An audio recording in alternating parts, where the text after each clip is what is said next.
یہ ہم سب لوگوں کے لیے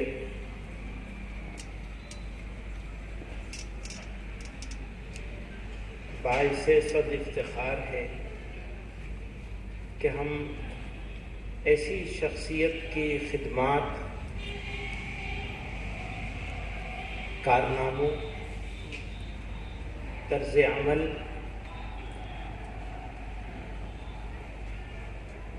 اور ان کی جو کارہائے نمایاں ہیں سننے، سمجھنے، دیکھنے اور اس پر عمل کرنے کے ارادے سے یہاں جمع ہوئے۔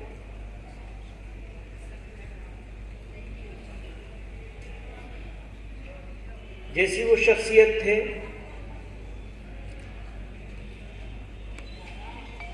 تو موجودہ زمانے میں تو ضرورت اور بڑھ گئی ہے۔ جیسے چیلنج بڑھ رہے ہیں ایسے ہی کام کی ضرورت بڑھ گئی، اور کام افراد کرتے ہیں، اور وہ افراد کام کر سکتے ہیں جن میں صلاحیت ہوتی ہے، اور صلاحیت اللہ تعالیٰ ان میں پیدا کر دیتے ہیں جو کام کرنے کا ارادہ کرتے ہیں۔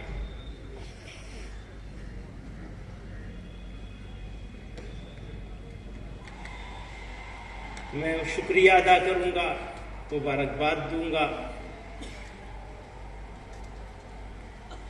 مولانا حبیب اللہ صاحب کو کہ انہوں نے اس پروگرام کو منعقد کیا،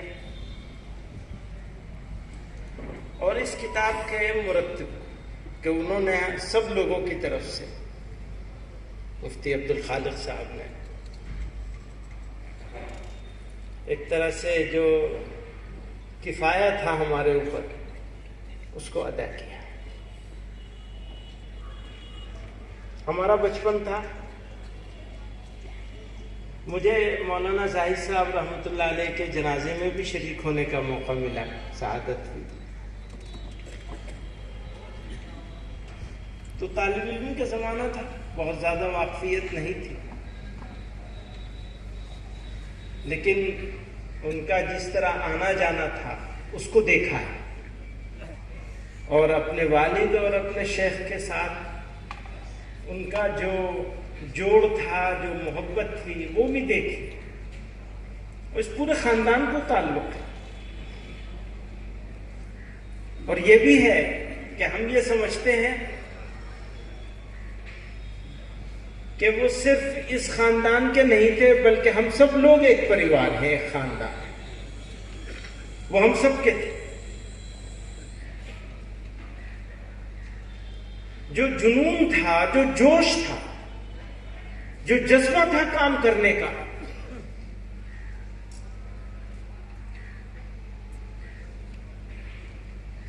میں نے اپنے دوستوں سے کہا، بہت مرتبہ یہ بات کہی ہے کہ ہمارے والد نے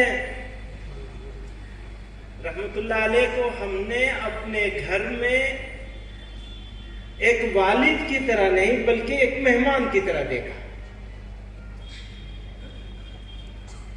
بس رات میں آئے، صبح چلے گئے۔ آخری زمانہ جب تھا، جب معذور ہو گئے تھے،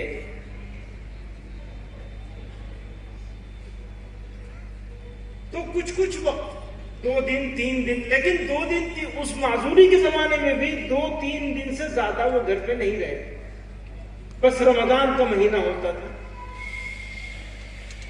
میں یہ کتاب پڑھ رہا تھا، مولانا زاہد صاحب رحمۃ اللہ علیہ کے جو حالات کو جمع کیا گیا ہے، تو مجھے لگا وہ بھی ایسے ہی تھے، ہمیشہ بس ایک فکر میں اور ایک سرگرداں ہے، کبھی یہاں ہے، کبھی یہاں ہے، کبھی یہاں ہے، کبھی یہاں ہے۔ اپنی زندگی کو، اپنی زندگی میں اپنی اولاد کو، اپنے خاندان کو، اپنے کام کو، اپنی خوشیوں کو، اپنے آرام کو، ساری چیزوں کو تج کر اللہ کی رضا کے لیے قوم کے نام وقف کر دینے والے لوگ تھے. وہ اس مبارک جماعت کے لوگ تھے. اور یہ سرمایہ ہے ہمارا. میں ایک بات اور کہنا چاہتا ہوں، حالات کیسے بھی آ جائیں، آج ہماری مرضی کے حالات نہیں ہیں. دیکھیے ہمارا امتحان ہے، اس امتحان سے گھبرانا نہیں ہے اور سبق لینا ہے اپنے اکابر سے، بزرگوں سے جو چلے گئے لیکن راہ عمل چھوڑ گئے. یاد رکھیے، جنہوں نے اپنے اکابر اور بزرگوں کی تاریخ کو نظر انداز کر دیا وہ بھٹک گئے، وہ گمراہ ہو گئے. اگر گمراہی سے بچنا ہے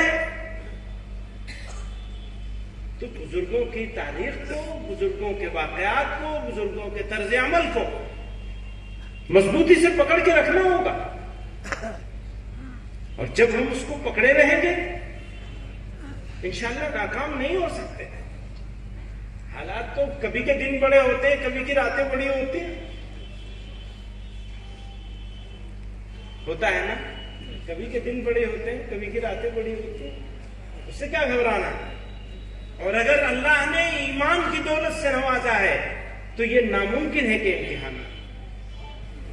تم ایسا سمجھتے ہو کہ تم ایمان والے کہلاؤ گے اور آرام سے رہ جاؤ گے، یہ کیسے ہوگا؟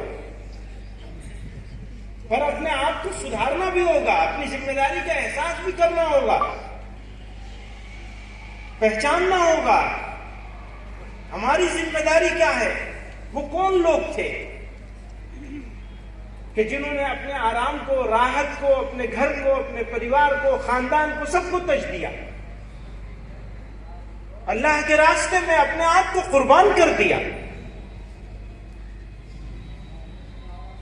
تو میں آپ حضرات سے جو تذکرے ہوتے ہیں لوگوں کے، یہ کتاب کی شکل میں چیز آپ کے سامنے آئی،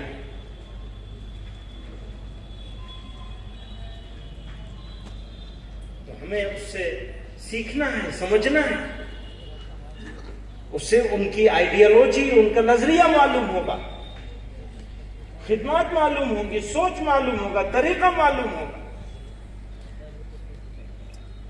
جمعیت علماء کو، جمعیت علماء کے تو وہ سپاہی تھے، اٹھنا، بیٹھنا، اوڑھنا، بچھونا. اور حضرت شیخ الاسلام نور اللہ مرقدہ نے انہیں منتخب کیا تھا اسمبلی کا، غالباً اسمبلی کا الیکشن لڑوایا تھا.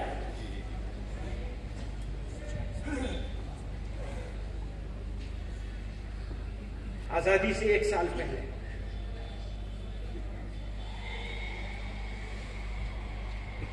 تو کتنی بڑی شخصیات کے منظور نظر تھے اور کس کام کے لیے منتخب کیا تھا؟ خدمت خلق کے لیے، سچائی کی آواز بلند کرنے کے لیے.